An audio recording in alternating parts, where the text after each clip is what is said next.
onda, olha a onda. Onda, onda, olha a onda. Olha, onda, olha.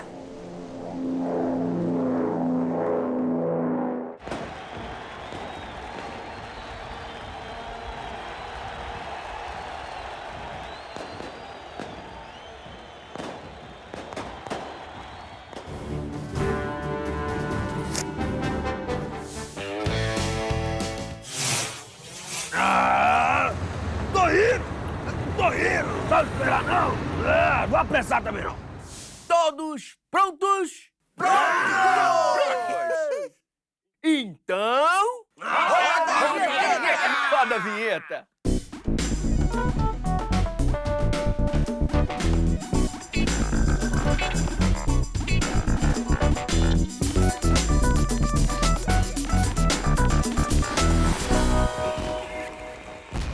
...2019, esse é o ano.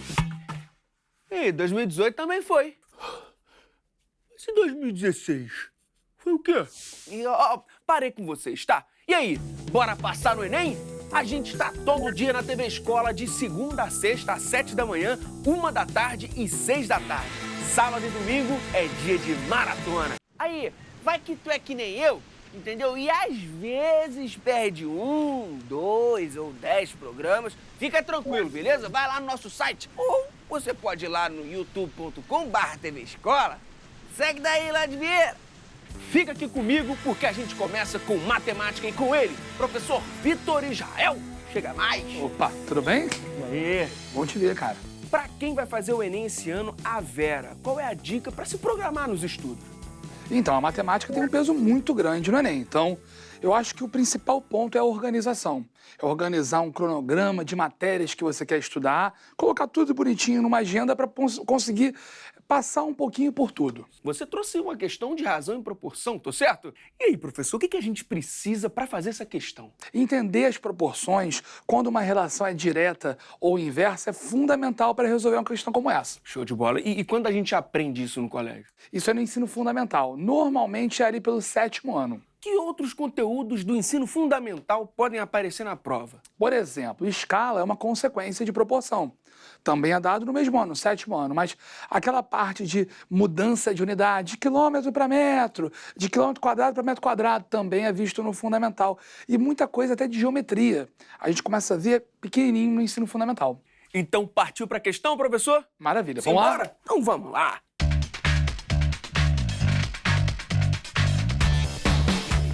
Tá aí, questão 148 do Enem de 2018, caderno azul, primeira aplicação. E aí, professor, por onde a gente começa? Então, nesse tipo de questão, a gente tem primeiro que ler com muita calma, né? Para pegar quais são aqueles elementos mais importantes, né? Porque é um texto grande, a gente precisa meio que filtrar. Isso eu vou usar, isso eu não vou usar. Então, primeiro é entender quais são as proporções que a gente de fato vai colocar em prática. Então vamos lá? Uma empresa deseja iniciar uma campanha publicitária divulgando uma promoção para seus possíveis consumidores. Para esse tipo de campanha, os meios mais viáveis são a distribuição de panfletos na rua e anúncios na rádio local. Considera-se que a população alcançada pela distribuição de panfletos seja igual à quantidade de panfletos distribuídos, enquanto que a alcançada por um anúncio na rádio seja igual à quantidade de ouvintes desse anúncio. O custo de cada anúncio na rádio é de R$ 120, e a estimativa é de que seja ouvido por 1.500 pessoas. Já a produção e distribuição dos panfletos custam R$ 180 cada 1.000 unidades. Considerando que cada pessoa será alcançada por um único desses meios de divulgação, a empresa pretende investir em ambas as mídias. Considere X e Y os valores em reais, gastos em anúncios na rádio e com panfletos, respectivamente. O número de pessoas alcançadas pela campanha será dado pela expressão... Professor, antes de mais nada, que texto grande, né? Com muitas informações, como lida com isso? Realmente aquele tipo de coisa é muito grande de eu não poder me dar o luxo de ler isso 3, 4 vezes. porque tem o quesito, né, o recurso tempo. Então é muito importante que o aluno esteja muito concentrado, tá? Para que ele possa justamente fazer o que eu falei, né? Que é filtrar bonitinho. Pô, já entendi que para cada um ouvinte, uma pessoa vai ficar sabendo filtrar o que é necessário mesmo ali dentro. Logo na primeira leitura, né, professor? Imagina, só a leitura são 3 minutos. Né? Exatamente. O tempo médio. É ler tudo com calma para, no máximo, voltar e ler mais um pedacinho de novo, com mais atenção. Leu 2, 3 vezes, cara, começou a se enrolar. Então, ler marcando também pode ser uma boa estratégia. Vai sublinhando, vai circulando. Isso ajuda muito lá na hora. Quais informações a gente consegue extrair? Vamos lá, ele separou a questão em uma dinâmica de rádio e uma outra dinâmica de panfletos, de panfletagem, tá? Ele deixou muito claro que o cara que estiver ouvindo o anúncio no rádio não recebe panfleto e vice-versa. É só para a gente não lidar com o problema. E se eu estiver contando alguma pessoa mais de uma vez? Não acontece. Não tem essa interseção, tá? Então, eu vou calcular uma quantidade de pessoas que foram afetadas pela campanha na rádio, vou calcular uma quantidade de pessoas que foram afetadas na panfletagem e, no final, eu vou somar esses 2 valores, tá? Agora, eu não sei se você lembra, mas ele disse que quando você investe R$120 lá no rádio, 1.500 pessoas ouvem esse anúncio. Certo. É isso. Ao mesmo tempo, ele disse que quando a gente coloca R$180 para panfletar, 1.000 pessoas ficam conhecendo esse tema, tá? Então, esses valores servirão de base de comparação para a pergunta dele. Certo. Porque ele disse que vai investir, de fato, X reais na rádio e Y reais na panfletagem.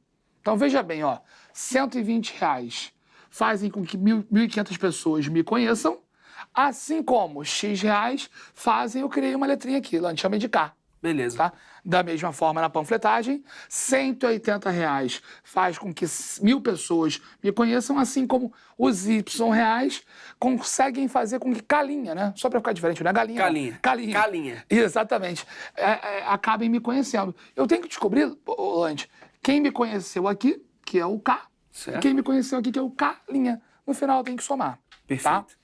Agora, é importante ressaltar que essa questão é de regra de 3, tá? Tem uma proporção aí. Ela é simples porque eu só estou lidando com 2 grandezas, mas ela é direta. Como assim direta, inversa? O que significa isso? Direta. Ou os 2 aumentam juntos ou diminuem juntos. Eu coloquei R$120 lá na campanha da rádio. Se eu colocar mais dinheiro, o que vai acontecer? Mais pessoas vão me conhecer. Os 2 crescem juntos, relação direta. Então, a gente vai simplesmente aqui fazer uma multiplicação cruzada. E quando eu fizer essa multiplicação cruzada, acompanha comigo. O que vai acontecer? Ó, 120, vou multiplicar cruzado, vai ficar 120 vezes K. Certo. Já o 1.500 vai multiplicar o X. Então, 120K é igual a 1.500X. A gente pode escrever isso. Ó.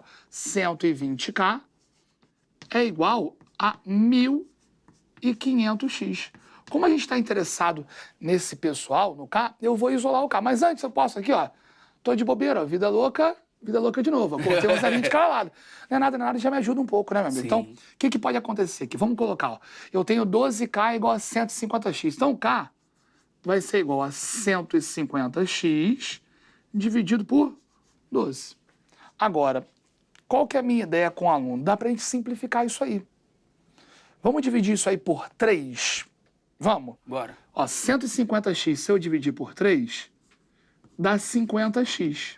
Não é verdade? Certo. E o 12, ó, 12. 12. Se eu dividir por 3, dá 4. Meu amigão, olha só. Essa fração eu até posso simplificar. Eu poderia colocar 25x sobre 2.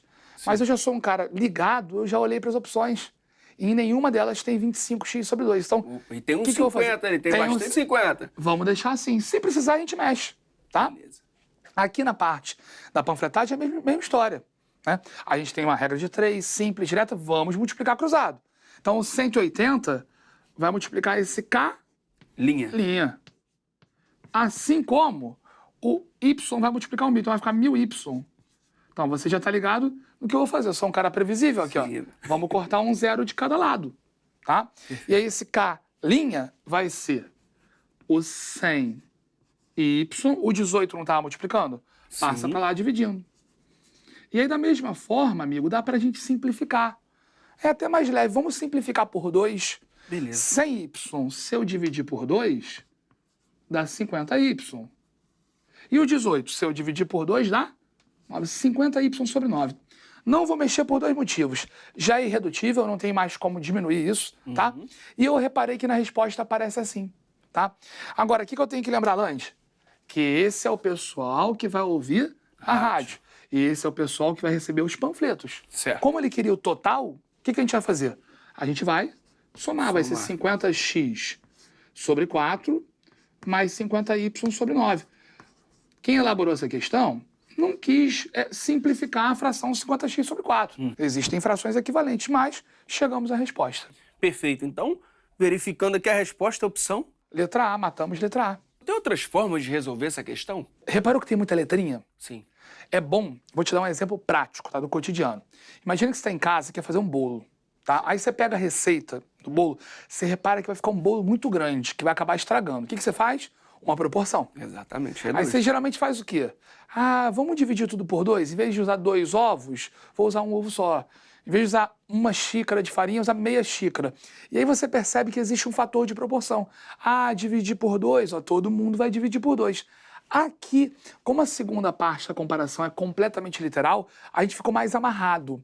Então, para essa questão, eu acho que eu não vejo tantas alternativas. Mas para uma mais numérica, eu acho que é muito viável fazer isso que eu te falei. Então, gabarito, opção A. Letra A. 50x sobre 4 mais 50y sobre 9. Perfeito. Professor, bora lá pra frente. Vamos que vamos. Lembrando que o Enem é interdisciplinar, esse conteúdo pode aparecer em outras áreas do conhecimento, assim, associado? Com certeza. Vou te dar um exemplo, até para a gente aproveitar e mostrar o outro lado da brincadeira, tá? Imagina que eu estou dirigindo a uma certa velocidade o meu carro e eu consigo percorrer aí uma distância em 30 minutos, tá? Velocidade e tempo. Se eu aumentar a minha velocidade, o que vai acontecer com o tempo? Diminui. Vai cair. Essa é uma relação inversa, em que você não multiplica cruzado, você multiplica na mesma linha, mas estou associando a área da física. Então é claro que o pessoal da física vai te dar um empurrão para você usar aquela fórmula natural, velocidade igual a distância sobre o tempo, no movimento uniforme.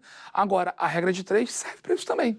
Quer ver outras questões como essa? Vai lá no Percurso Educativo de Matemática, hotsite.tvescola.org.br/percursos. Bom, no primeiro bloco a gente falou sobre razão e proporção, uma questão de razão e proporção, que é lá do ensino fundamental. E agora a gente fala de um outro conteúdo de lá, né, professor? Multiplicação e divisão. E por que aparece tanto conteúdo do ensino fundamental, professor? É aquela coisa, eu acho que a ideia do Enem, é claro, medir um pouco de conteúdo do sujeito que está ali fazendo. Sim. Mas assim, ele tem que ter uma noção básica de como são as operações e para que elas servem. Não adianta apenas saber multiplicar os números se o cara não souber quando que é a boa multiplicar. Então, assim, eles colocam uma coisa muito interpretativa em determinadas questões para que o aluno faça as contas sabendo por que tem que fazer aquelas. E aí, assim, as coisas mais básicas acabam aparecendo, coisas que a gente viu no ensino fundamental. Mas e aí, como é que faz para ficar fera e super ágil nessas operações, professor? Então, vou te responder assim, é quase bula de remédio, cara. Assim. É treinar, é estudar. Vou te dar um exemplo, tá? Às vezes a gente tem que dividir por 5, só que o número não é divisível por 5. Tipo assim, eu sei que 35 dividido por 5 é 7. Beleza. Sei, da tabuada daquele lapisinho, sei. Tá? Mas existe um macete, por exemplo, para dividir por 5 que você adquire treinando. Vamos lá, vamos dividir o 18 por 5. Mas olha como você consegue. Você consegue. Vamos lá. Ó, você sabe quem é o dobro de 18? Qual o dobro de 18? 36. 36. Vamos pegar agora o 36 e vamos dividir por 10? Quanto é 36 dividido por 10? 3,6. Acabou. Você acabou de dividir por 5. Calma aí, tem assim, que ter uma lógica. Como assim? Dividir por 5 é a mesma coisa que multiplicar por 2 e dividir por 10. Às vezes, você quebra em duas contas e fica mais fácil. Outro exemplo, eu quero somar 97. Ou difícil, né? Olha que conta difícil. 84 mais 97. Vamos fazer? Vamos lá. Quanto é que é 84 mais 100? 84 mais 100, 184. 184. Tira 3 pra mim de 184. Dá 181, acabou, você fez. Somar 97 é somar 100 menos 3. Olha isso. Pois é, cara. Maneiro. Já que a gente tá fera, bora pra questão, professor? Vamos, com certeza. Bora lá.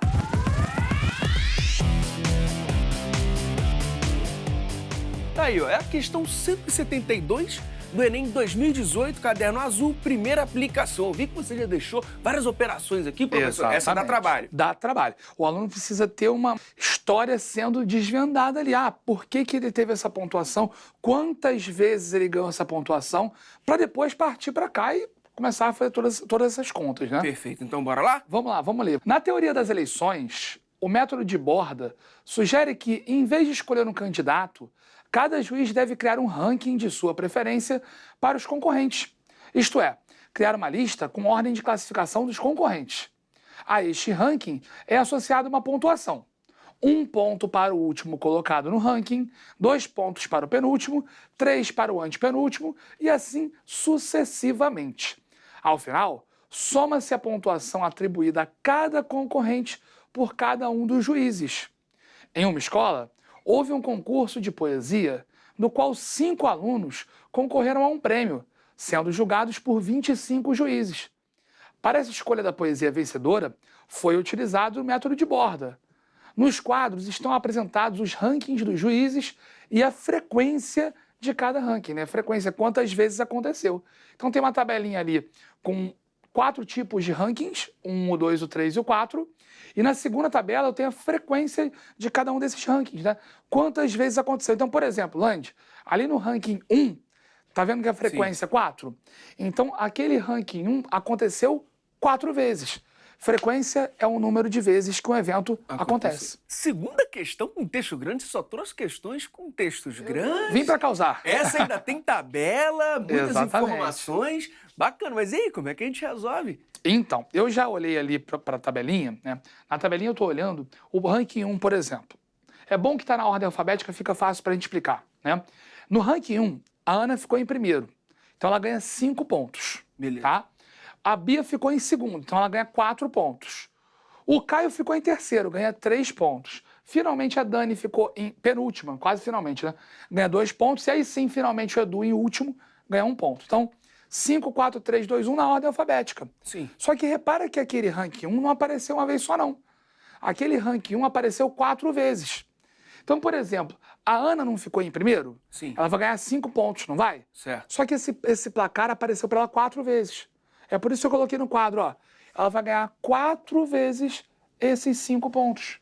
Ah, sim. Se você olhar para o ranking 2, a Ana está na 4ª posição. E na 4ª posição eu sei que são 2 pontos. Só que assim, esse ranking 2 tem qual frequência? Ó, ranking 2, frequência 9. 9. Então ela vai ganhar esses 2 pontos 9 vezes. Depois, no terceiro ranking, ela está na 2ª posição. Ela ganha 4 pontos. Mas esse ranking aconteceu 7 vezes, então 7 vezes. E aí, você acaba, assim, no início é bem complicado de você associar bonitinho. Mas depois você também viu montando o quadro. Fica uma coisa quase que automática. Sim. Você cria qual pontuação daquela pessoa naquele ranking e quantas vezes aquele ranking aconteceu para multiplicar. Quantas vezes, né? Só multiplicar vezes, a própria palavra ajuda. Perfeito. Então eu fiz isso e eu consegui criar expressões para denotar a pontuação, né? Para criar a conta da pontuação de cada um deles. Vamos pegar um exemplo aqui de bobeira, tá? O Caio ganhou 3 pontos no primeiro ranking.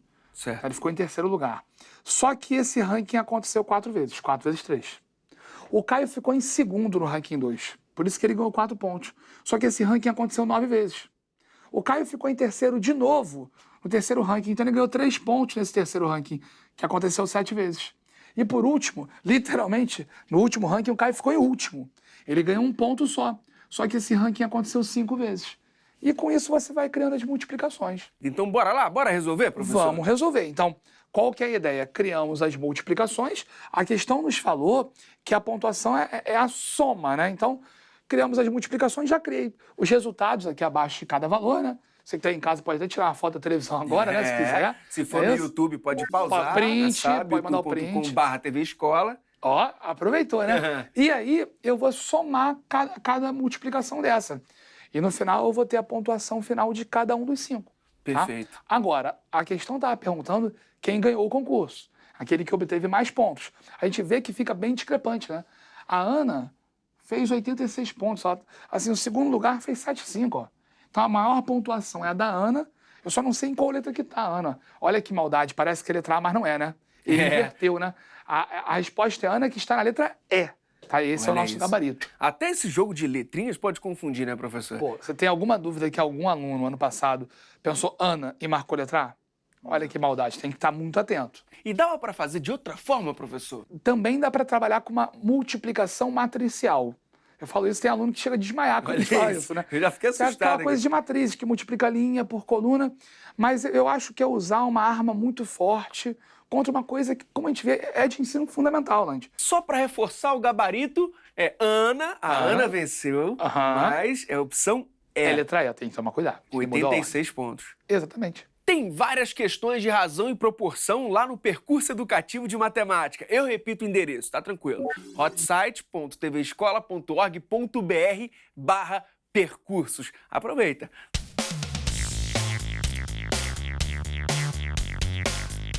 Você dá aula para alunos de que ano? Então, atualmente eu trabalho mais com alunos de ensino médio e de curso pré-vestibular, né?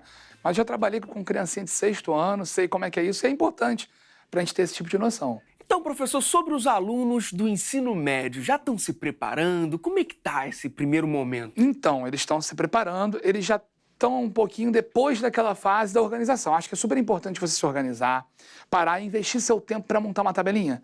Vou estudar geografia nesse horário, na terça-feira vou estudar matemática nesse horário, vou parar, vou assistir o Land aqui. Eles estão nessa fase, né, de criação de um plano de estudos, porque você se torna mais eficiente diante disso, né? Professor, tem algum tema que pega no pé do aluno, que assim, que complica? Ah, tem. Tem um que o pessoal tem bastante dificuldade, porque ele está muito conectado à parte interpretativa. Com certeza você já fez alguns programas aqui com colegas nossos sobre análise combinatória. Análise Que é combinatória. aquela hora que o cara tem que julgar se a ordem importa, se não importa.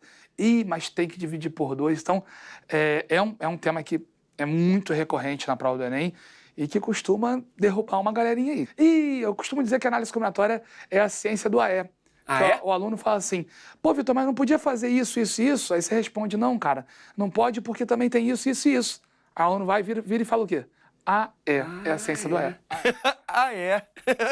E chegou a hora do nosso Momento Pop Prof.